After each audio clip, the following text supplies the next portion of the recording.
The January 6th attack on Capitol Hill in Washington, or events in South Africa that began July 9th in response to the arrest of former President Zuma. Analogous, at least according to this expert. I think that the analogy with the Capitol riots is actually quite apt. The dictionary definition of insurrection is a violent uprising against authority or the state.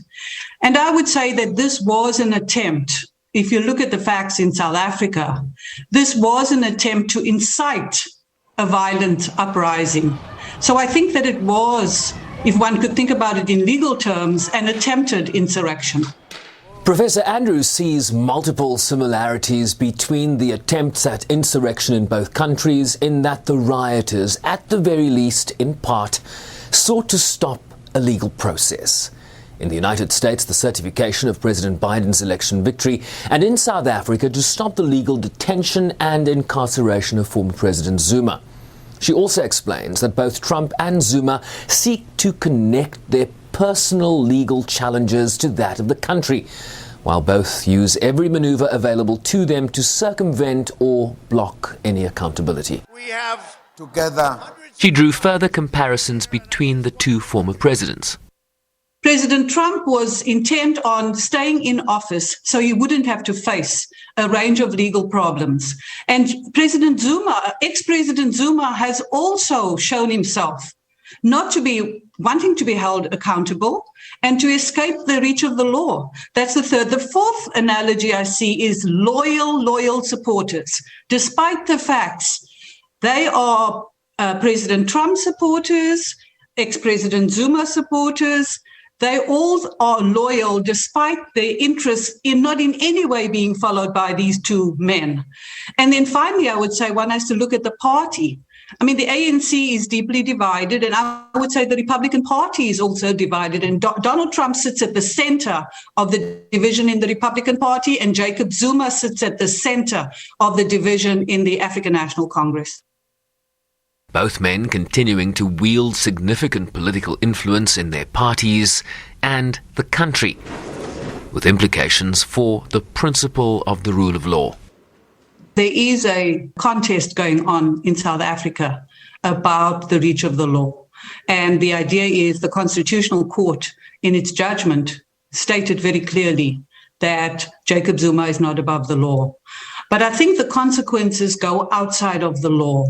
The reason why these followers continue to support these ex-presidents is because the conditions under which they live suggest that the major political parties do not take account of their conditions. So the gross economic inequalities in South Africa and the lack of dignity within which many people have to live their lives means that there's a ready constituency of people who are alienated and are outside of the good of the new South Africa. Similarly, in the United States, many of Donald Trump's supporters are people who feel that the country no longer supports them. Now, of course, much of it is in racist ideology. In the United States, it's about whites feeling that the country is becoming too brown for them. In South Africa, it's a class issue. It's an economic issue. Andrews called for law enforcement to hold perpetrators and instigators accountable in order to reinforce the country's constitutional project, while urging Parliament to follow the US example and set up a multi-party probe into the genesis and executive failures linked to the riots in South Africa. Sherwin Brycepease, SABC News, New York. And Sherwin joins us live now from New York. So Sherwin, despite these being very different scenarios in terms of how they played out, the professor looking at the similarities, both attempted insurrections, both with former presidents at the center of it all. Yeah, we really sought to understand a very basic understanding of what the terminology around insurrection means.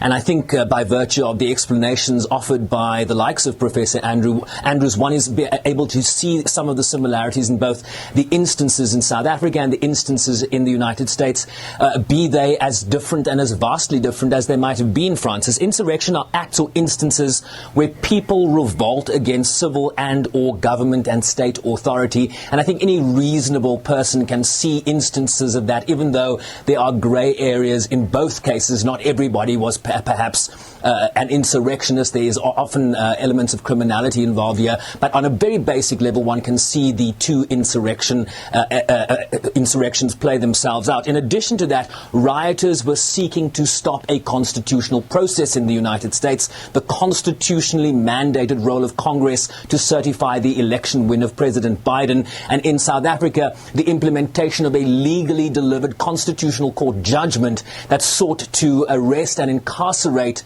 former President Jacob Zuma in terms of the ruling of South Africa's highest court. Beyond that, we also try to look at some of the similarities between the two protagonists in both instances here, the former presidents Trump and Zuma. Both were presidents seeking to link their personal fortunes to that of the country. Both were refusing accountability, the idea that they had done nothing wrong and that this was a political persecution, what Donald Trump often calls a witch hunt. Very loyal supporters, where the former presidents were working in their interests or not. They were very vociferous in their support.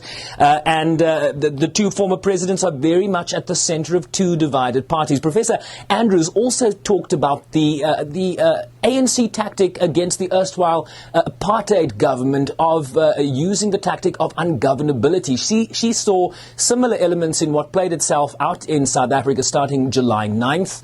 This is how she explained ungovernability. Watch. I think it is a fair assessment. If one looks at how the targets were identified, if one looks at the social media campaign, the radio campaign, to excite and get people out on the streets. So I think that ungovernability was clearly part of the strategy. And ungovernability in South Africa is not a new feature.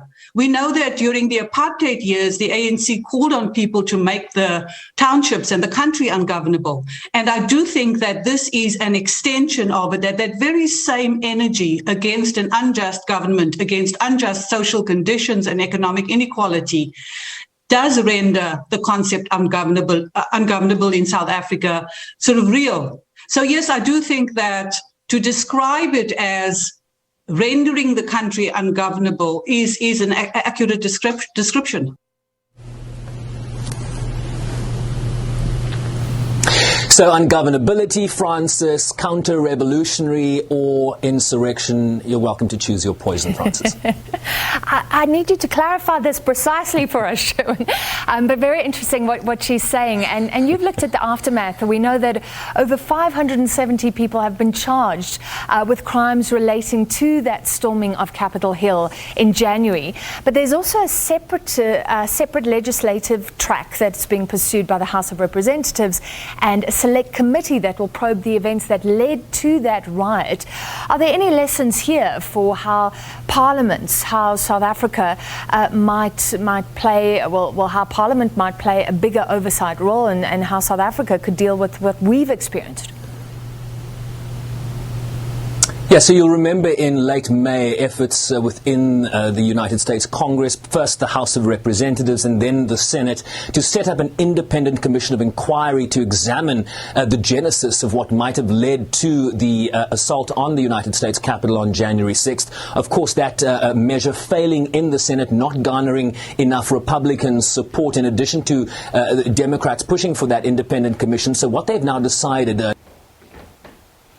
appointed what you call a select committee, a bipartisan select committee of both Republican and Democratic lawmakers that are going to now probe the attack on the United States Capitol, and this committee will have subpoena power. So what Professor Andrews is talking about in terms of the role of South Africa's parliament is that you can have a parallel process. You can have the criminal probes that are led by the South African Police Service, the Hawks, the National Prosecuting Authority, but in addition to that, there is a role for the legislature to look at what the functions of the executive might or might not have been in terms of various intelligence reports. You know that there is a conflict between state security and the police ministry as to who got intelligence when and how, and that then becomes the function of members of the South African Parliament. She addressed this issue. Let's watch.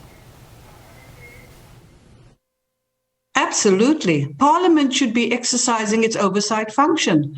And in fact, if one looks at the lack of oversight that Parliament exercised during the Zuma years, it is now incumbent upon Parliament to ensure that what happens, that there's an investigation, a proper review, and that people are held accountable.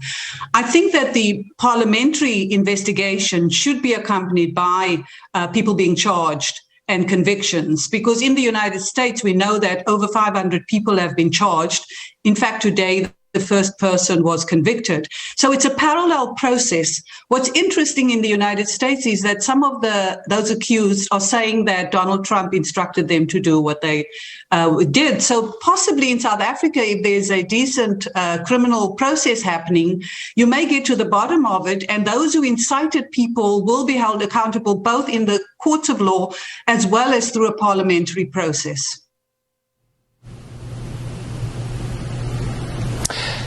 And just to flag that the full interview with Professor Penelope Andrews of New York Law School will be played on the SABC's The Globe later tonight, Francis.